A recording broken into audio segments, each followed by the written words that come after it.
Hey guys, tonight we witnessed a betrayal so public, so cruel. It could have broken anyone. It started with a brunch invitation and a sentence that seemed harmless, almost affectionate. We're keeping it small, sweetheart. Just close family and a few of Rachel's friends. You nod politely, sipping your coffee, pretending not to notice how your mother's eyes dart away when she says it. You're Lauren Whitman, 38 years old, and you plan million-dollar galas in Boston without flinching. But apparently, your sister's backyard wedding is beyond your qualifications. Funny, you grew up braiding Rachel's hair before school, covering for her missed curfews, and giving up your own prom night to attend her ballet recital.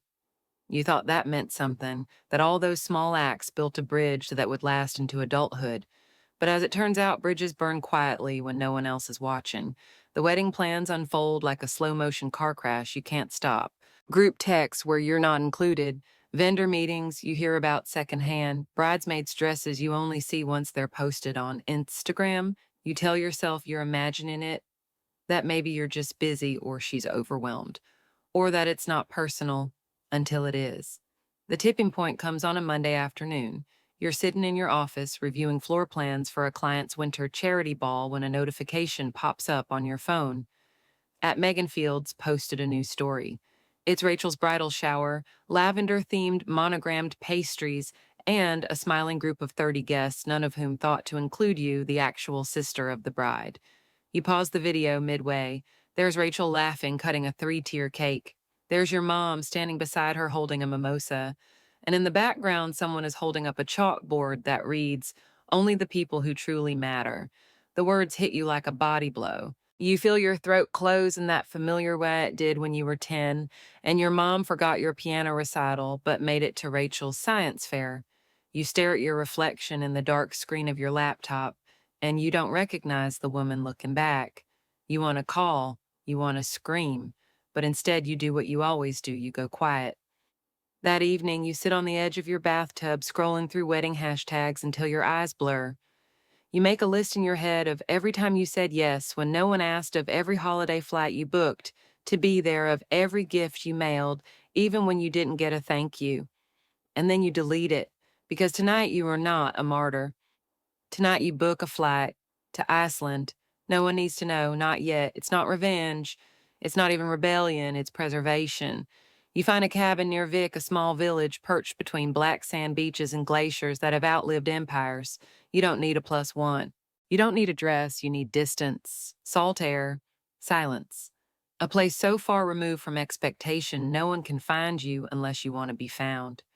When you tell your best friend Zoe about your plan, she doesn't try to talk you out of it. She just nods and says, "Good. Let her have her wedding. You'll have your life." It's a strange comfort.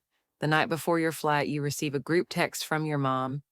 "Hi, everyone. Just a reminder about the welcome dinner Friday. Rachel can't wait to celebrate with you all. No mention of you, no awkward apology, just airbrushed exclusion. And for the first time, instead of shrinking, you breathe."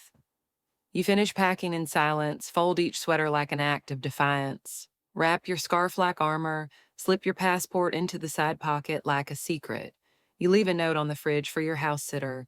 You close the door to your apartment, and for once you don't check to see if anyone's watching. Because this time you're not chasing an invitation, you're walking away from one that should have come without asking. So before you get comfortable, take a moment to like the video and subscribe, but only if you genuinely enjoy what I do here. Drop a comment with your city and local time. I'd love to know where you're listening from. Now, dim the lights, maybe pour a glass of wine, and let's step into tonight's story together. The flight is long, but it doesn't feel like running away. It feels like returning to yourself. You sit by the window, arms folded, the hum of the engine becoming background to the thoughts you've kept locked away for months, maybe years. You remember the last time Rachel really saw you, not as someone she could use, but as someone she could trust. It was probably before Nathan, before the shift, before she started scanning your life for the things you lacked instead of the love you gave. She used to adore your independence. Now she calls it chaotic. She says it with that polite tone that makes you feel like the problem for not conforming, like your joy only counts if it comes with a husband and a mortgage. You think of how many times she's laughed off your career. You're still doing those celebrity parties. Don't you ever want something Real as if building magic for other people wasn't real. As if making dreams tangible wasn't enough, the cabin in Iceland is just as the photos promised, spare, warm, beautiful in its humility. The walls are raw wood, the air smells like pine and wind, and the silence greets you like a childhood friend. There's no cell service, perfect. You spend the first night drinking tea and watching the sky not get dark. Midnight sunlight paints the snowcaps gold. It's strange, surreal, and oddly comforting, like the earth is telling you you are not too late. The next morning, you meet Elisa. She's the kind of woman you'd normally find intimidating, tall, quiet tattoos on her knuckles and wisdom in her eyes. But she welcomes you with bread still warm from her oven and taffy brewed with cardamom. She doesn't ask why you came alone. She doesn't need to. You spend the day in her Jeep, driving through landscapes that seem more like memory than terrain. Moss-covered lava fields, glaciers with cracks like tree roots, waterfalls that thunder with ancient knowing. Somewhere between Thorsmork and the Black Beaches, you tell her your story. Not the polite version, not the edited for social version, the truth about Rachel, about the wedding, about how it wasn't just the exclusion, it was the quiet agreement between everyone that you were the disposable one. Alyssa listens, nods once, and says, families often silence the ones who hold mirrors. You don't respond. But something unclenches in your chest. You didn't come here to be saved. You came here to remember that you're not crazy, that you're not selfish, that setting boundaries is not betrayal. You spend the next 2 days hiking through silence. Every step feels like unlearning. Every inhale like forgiveness, but not the soft kind you give others, the kind you give yourself. You learn to read the land, to notice when wind changes direction, to feel when your body says rest and when it says go further. You haven't cried once. Until the canyon. It's unmarked on maps, tucked behind a hill. Alyssa calls the place where forgetting begins. You stand at the edge and stare down into stillness that runs deeper than the ocean. Water moves slowly, quietly, like it's deciding whether to carry your pain or just dissolve it. What would you leave behind here? Elisa asks. You whisper without thinking, the need to be chosen. And the tears come fast, quiet, cleansing. She doesn't comfort you. She simply watches. As if she knows you're not breaking, you're coming back together. That night you write a letter, not to Rachel, to yourself. It says things like, I'm sorry, I kept trying to earn love I already gave freely. I forgive you for the years you believed absence meant failure. You are not hard to love, you were just loving the wrong audience. You fold it once, burn it in the fireplace. Ash floats upward and you smile, not because it's fixed, but because you finally stopped asking to be seen by the ones who chose to look away. The next morning, a message appears on your phone. It's your mother. Lauren, something's happened. We need your help, please. You don't open it right away. Instead, you pour another cup of tea, step outside barefoot into the cold, and watch the steam rise from the moss beneath your feet. And you wonder if they hadn't needed you. Would they ever have remembered who you are? You wait 3 hours before opening her message. Not because you're being cruel, because you're choosing peace. When you finally read it, the words are rushed, clumsy, and frantic. Vanessa the planner quit. Something with Nathan's mom. Total disaster. The venue flooded overnight. Caterer is backing out unless they get paid double. Rachel's sobbing. Lauren, please, we need you. You read it once, then again, just to be sure you're not projecting. But no, there it is. No apology, no recognition, just need. They didn't want you at the table, but they want you to fix it. A second message arrives a minute later. You wouldn't have to attend the wedding, of course. Just help with logistics, maybe a quick video call. You laugh, quietly, almost bitterly. You set the phone down, walk outside, and stare at the sky, bright and endless. No clouds, no lies. You whisper into the air, of course, I'm good enough to save it, just not good enough to witness it. And for a moment, the irony is so loud, you can barely hear yourself think. Zoe FaceTimes that afternoon. You tell her what happened. She doesn't try to hide her rage. They use shame to exclude you. Now they're using crisis to pull you back in. You nod, because it's true, because for the first time in months, you're no longer confused. You're clear, so you respond to your mother's message with a single line. Setting up a video call. I'll need a full situation report in 20 minutes. The screen lights up with her reply almost instantly. Thank you. You don't answer. You get to work. Because this is what you do, you move chaos into order. You take broken dreams and rebuild them with wirelight and breath. You don't do it for approval. You never did. You do it because competence is your language. And today, you'll speak it fluently. The call connects, and the scene on the screen is pure panic. Rachel's makeup is half done, her voice cracked and high. Your mother is pacing in the background. Nathan is off camera arguing with someone. A door slams. Lauren Rachel cries. Everything's falling apart. You hold up one hand. One person speaks at a time. Your voice is calm, controlled. Instantly, the room settles. Old habits. You ask for the facts, not feelings. What's been lost? What's still in place? Who can be reached? Who can't? And slowly the noise becomes a plan. You make 4 calls in 10 minutes. Janet from Westbrook Gardens owes you a favor. You got her that Vanity Fair feature last summer. She says yes before you even finish the sentence. Next, Tony from Maxwell's Premier Catering. He likes challenges and respects loyalty. When you mention your name, he doesn't hesitate. His team is mobile in 2 hours. You ask Rachel if Judge Harrington, Nathan's uncle, has legal authority to officiate. She nods, confused. You say, call him. Now. Nathan steps into frame. He hasn't looked you in the eye in months, maybe ever. Lauren, thank you.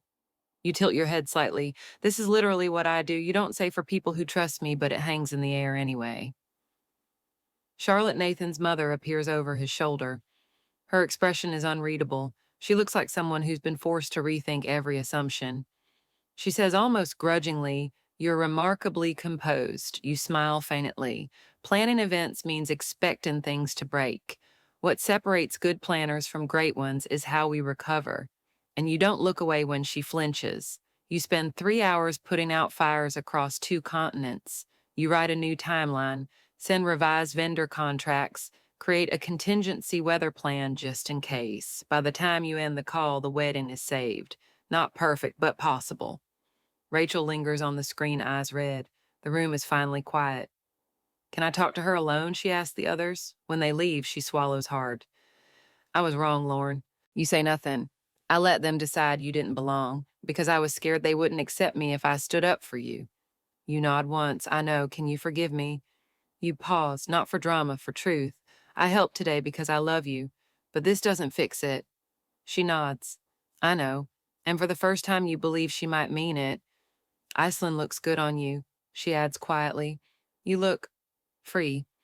You close the laptop, step outside, and whisper to yourself, because I am. You fly home a week later, not because they asked, not because you owe them, but because you're ready. The sky over Reykjavik is gray, the morning you leave, the kind that doesn't promise storms, but doesn't promise sun either. Somewhere in that in-between sky, you realize you're not going back to be the same daughter or sister or placeholder they remember. That version of you stayed on a glacier wrapped in wind and silence. At Logan Airport, everything feels louder than you remember. Phones buzzing, announcements echoing, the weight of gravity returning. A text from Zoe is waiting when you land. Dinner at yours. I'm bringing wine and patience. You smile grateful and type back, and maybe ice cream. 3 days later, a formal invitation arrives in your inbox. Not to a wedding, to a dinner at your parents' house. Subject line, family discussion. That's new. It's signed by your mother. Not a group text, not an assumption. A direct request. Your therapist, Dr. Martin, raises an eyebrow when you tell her. How do you feel about that? She asks. You sit back in the chair and let the question breathe. I think they finally want to see me, but I don't know if I want to be looked at anymore. I want to be heard. She nods. Then go, but don't perform. The house looks the same. White shutters, rose bushes trimmed, the familiar creak of the porch boards beneath your boots. But everything feels thinner. Like the version of yourself that used to live in this house has already let go of it. Your mother greets you with something that could almost be a smile, not her usual quick hug, but a hesitation, a wait for permission. You nod once, she steps aside. Inside, they're all there, Rachel, Nathan, your father, even Charlotte. You raise an eyebrow but say nothing. You choose the seat at the far end of the table, not because it's distant, but because it offers a full view. You've spent your life being put next to things. Now you'll place yourself where you can see clearly. Your father speaks first. That alone is shocking. Lauren, I'm glad you came. He uses your full name. That hasn't happened since you were 17 and left for college with your beat up suitcase and scholarship hopes. We owe you an apology, all of us. You glance at Charlotte, she lowers her eyes. I let Rachel make decisions she wasn't ready to stand behind. I let Diane convince me that keeping peace meant keeping quiet. And I let you handle a crisis alone that we created. Your mother opens her mouth to interject. You hold up a hand, calm but firm. Before anyone minimizes what happened, let me say it for you. You look at each of them. You excluded me, deliberately, then lied, then came to me not with regret, but with requests. You didn't want me there, but you wanted my skills. You wanted the function of my love, not the presence of it. Rachel's lips tremble.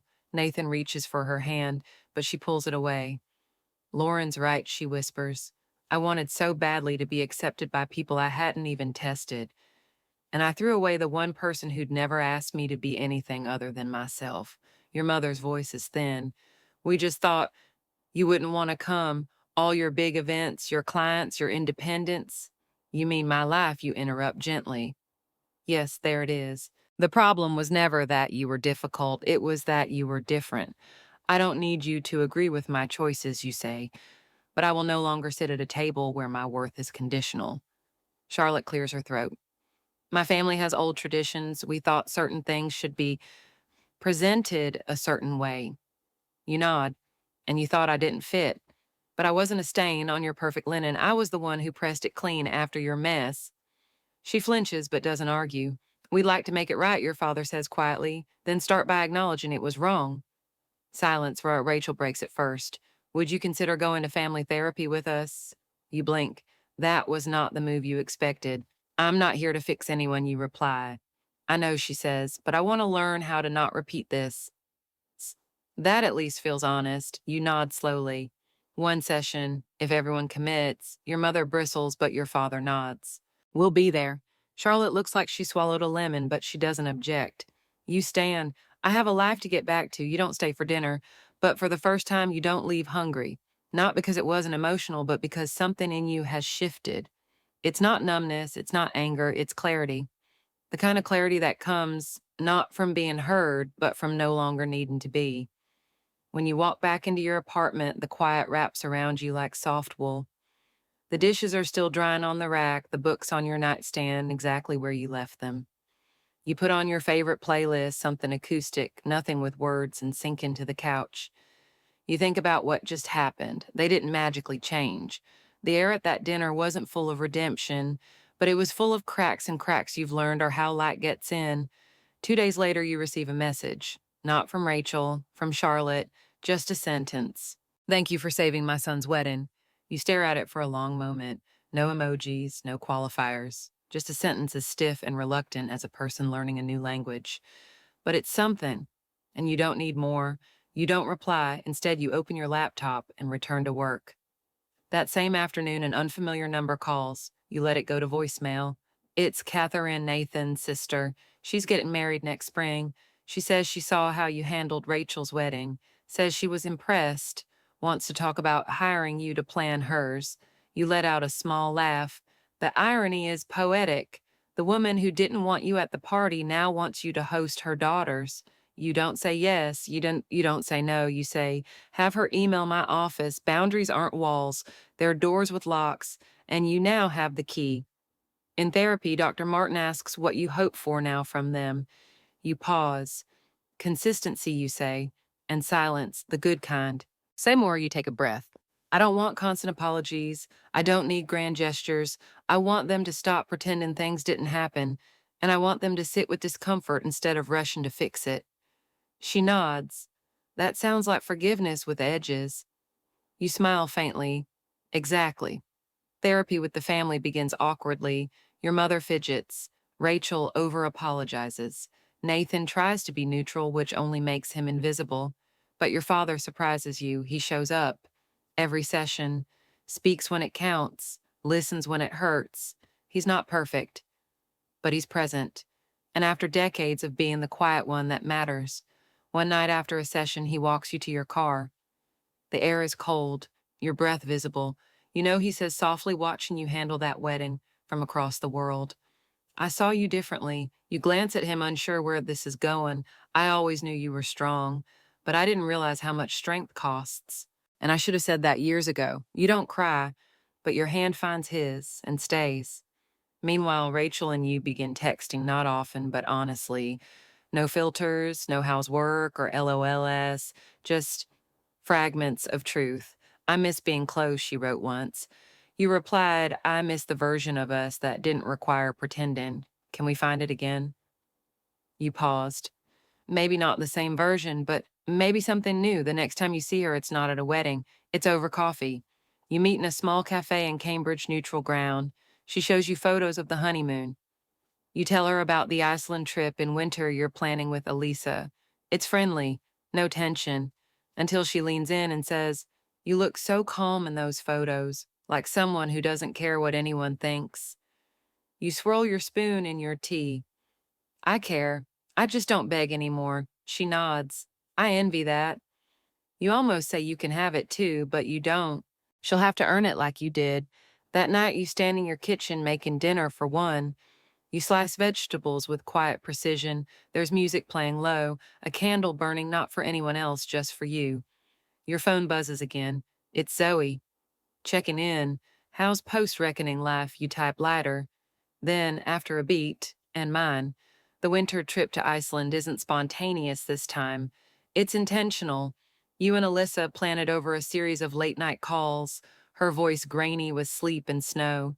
She's never been to the States before, and when she lands at Boston, Logan wrapped in layers and wonders, she says, Your air smells metallic. You laugh. That's just December in the city. She stays in your guest room. For 2 weeks, the apartment that once held silence now holds warmth.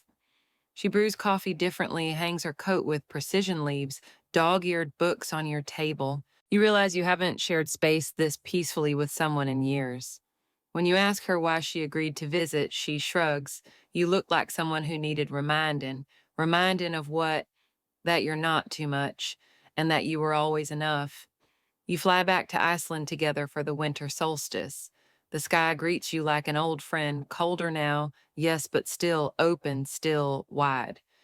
You land in the dark. It's 3 in the afternoon. The sun is a ghost behind a veil of snow. Elisa drives. No words for the first hour, just snow, headlights, the faint sound of tires against ice. You don't need to speak. She knows. She always knows. You return to the glacier.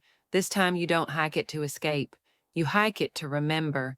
You stand near the ridge, watching your breath cloud and vanish. The wind bites your cheeks. Your boots crunch the same path, but your spine is different now, taller maybe.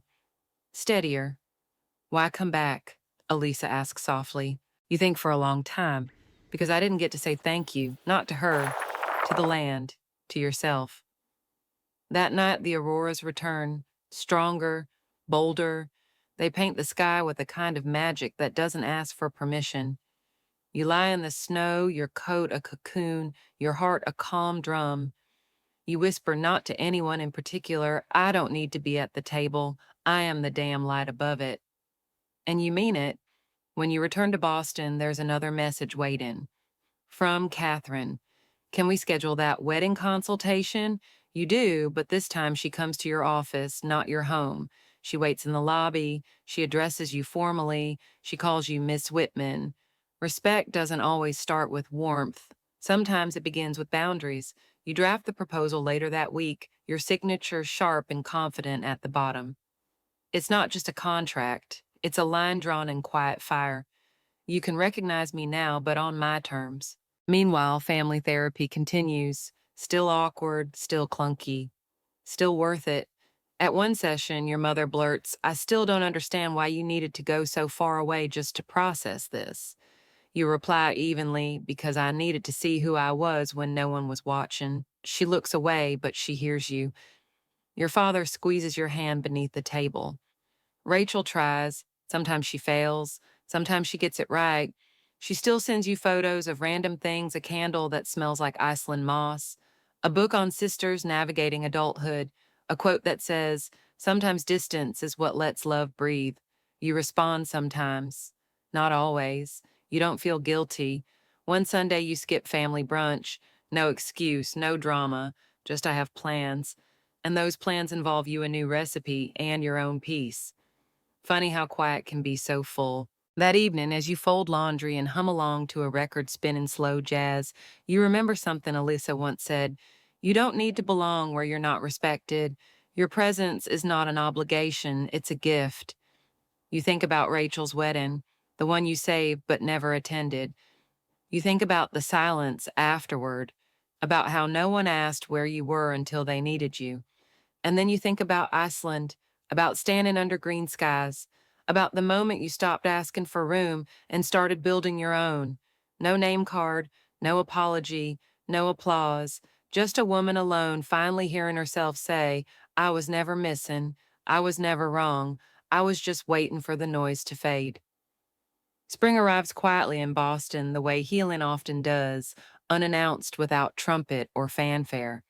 You notice it in the smallest shifts, the way the light lingers through your office window, the way you no longer rehearse your words before answering family texts. Your calendar fills again, not with obligations, but with intention. The wedding Catherine asked you to plan is now a polished 42-page brief sitting in her inbox. You've curated every detail from the table runners to the lighting grid. You no longer need to convince anyone of your value. You simply present it, and they respond accordingly. She signs the contract in under 24 hours. Zoe takes you out to celebrate, though. Celebrate mostly means matching drinks to old wounds and laughing at things that don't hurt anymore. You realize you're the only person I know who got revenge by doing their job really, really well, she teases. You sip your drink, a soft citrus gin, and raise your eyebrows. It's not revenge, it's redefinition. She grins. Whatever it is, it's sexy. You let the compliment sit between you like a warm lamp. You're learning how to receive, not just offer. That's a quieter skill, but harder earned. At the next family session, your father brings a notebook. It's not performative, just a list of thoughts he says he forgets if he doesn't write them down. One of them is a simple line, I want to rebuild, not rewind. You read it twice before looking up at him. He shrugs. I may be slow, but I'm not blind anymore. You nod. It's the best apology he could have given, and maybe the one you needed most.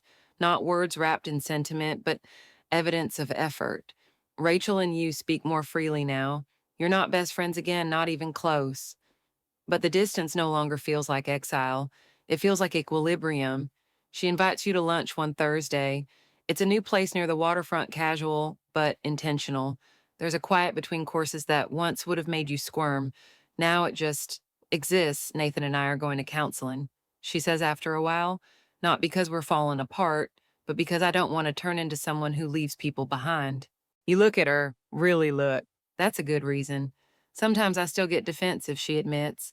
I want to say I was under pressure, that I didn't mean to hurt you. You fold your napkin slowly, but you did, she nods. I know, it's not perfect, but it's real. After lunch, she walks with you to your car. Before you unlock the door, she hesitates. Can I ask you something weird? You shrug. Always, do you think you would have helped if I hadn't said sorry? You pause. Not for drama this time, but for truth. I would have helped, because it was never about being invited. It was about not being erased. She looks down. I'm sorry for that too. You don't say it's okay. It wasn't. But you say you're trying. That matters now more than what didn't. On the drive home, your phone pings with a new email. It's from a publication, Event Artisan Quarterly. They want to do a profile on you. The subject line reads, The Woman Who Saved a Wedding from 3,500 Miles Away. You laugh. You close your laptop without replying. You'll answer tomorrow. Tonight you have different plans. You light a candle, not the expensive kind, just the one that smells like cedar and vanilla, and the way Iceland felt beneath your coat. You cook pasta not because anyone's coming over, but because it reminds you that nourishment can be quiet. You fold laundry with the radio low, and when you catch your reflection in the window, soft, full, alive, you smile, because it's not the version of you they once rejected. It's the version you chose to become after that. And she doesn't need to be let in. She builds the room. It's a Saturday morning in early June when the final piece falls into place, not with noise, but with stillness. You wake without an alarm, the windows half open, the light slanting softly across your duvet. There's no urgent text, no event crisis, no family request lingering at the edge of your phone, just breath, just morning, just you. You make coffee slowly, grounding beans by hand. You pour it into the stoneware mug you brought home from Iceland. It's chipped slightly at the rim now, but you love it more for that. You sit at the window legs curled beneath you and watch the neighborhood stir to life, a dog barking 2 doors down, the mail carrier whistling off key, someone watering their flowers barefoot in a robe. The world goes on messy and marvelous, and you are part of it but not consumed by it. You scroll past a family group chat. They're planning a beach weekend. You're invited, technically. There's even a message from your mother: hope you can make it this time, but there's no pressure, no implied guilt, no silence as punishment. You reply, thanks, I'll catch you next time. And then you turn your phone off, not to escape them, but to return to yourself. You spend the day doing nothing remarkable. You walk to the farmer's market, buy figs and sourdough and a small bouquet of dahlias. You sit in the park reading a novel with no purpose beyond pleasure. You take a nap with the window open, the breeze brushing your ankles. And somewhere between sunlight and shadow, you remember who you were before you ever asked for permission to be loved. You were bright. You were strange. You were capable of joy without condition. Later that evening, as the sun slides down behind the rooftops, you call Elisa. You tell her about the invitation you declined. She says freedom looks good on you. You ask her if she's ever regretted breaking away from her own family's expectations. She thinks for a long time. Only once she says, "When I went back out of guilt instead of growth." You nod. You've done that too. Never again. After you hang up, you sit at your desk and write, and not to anyone this time, not for clarity or catharsis, just because your voice is yours now and it deserves a place to live. You write, I am not the absence at your table. I am the silence that made you here. I am not the forgotten name on your guest list. I am the one you called when the foundation cracked. I am not bitter. I am bright, and I'm rebuilding. You close the journal. You make yourself dinner. You play that playlist again, the one you used in Iceland, when everything felt far away and you were learning how to come home to yourself. The kitchen smells like garlic and rosemary. The dishes clink gently in the sink. And when you sit down to eat alone but never lonely, you realize something. They may never fully understand what they did. They may never undo it, but you no longer need them to.